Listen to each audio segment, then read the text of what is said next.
Adesso ci amiamo qua, acquistiamo auto, furgoni, camion usati di qualsiasi tipo, anche molto chilometrati incidentati. E passaggio immediato. Questo si chiama Mario, se soluzioniamo. Si risponde. Pronto? Sì, pronto? Pronto? Parlo con Mario? Sì, sono io. Sì, salve Mario, ho trovato il bigliettino della mia Simca. Sì, Sì, io ho una Simca che ha 360.000 km, che la adoperavo per portare in giro i piti, le ovaiole, i caponi, però la metto in vendita. ma che anno quella finca? La Simca è del 93. E vuoi venderla? Ah sì che voglio venderla, però dentro è tutta quanta schitata.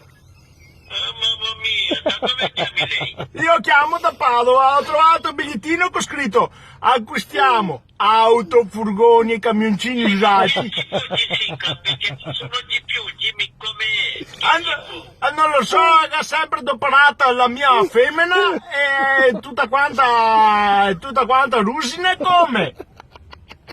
Ma c'ha luce nella macchina? Eh sì, perché le oche, le ovaiole, i piti e la caponara ha schitato dentro. Vuoi buttarla, caro mio? Non mi dai qualcosina della Simca?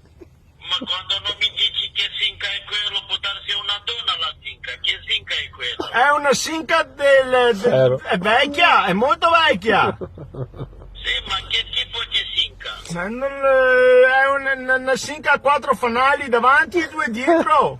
Anche dietro ci sono fanali. Ah? Che ha dietro fanali? No, 4 davanti, 2 piccoli, 2 grandi. In caso se tu mi dici io ti richiamo e ti dico le specifiche della Simca. Jimmy, ok, grazie, ciao. Ciao Mario, ciao, grazie.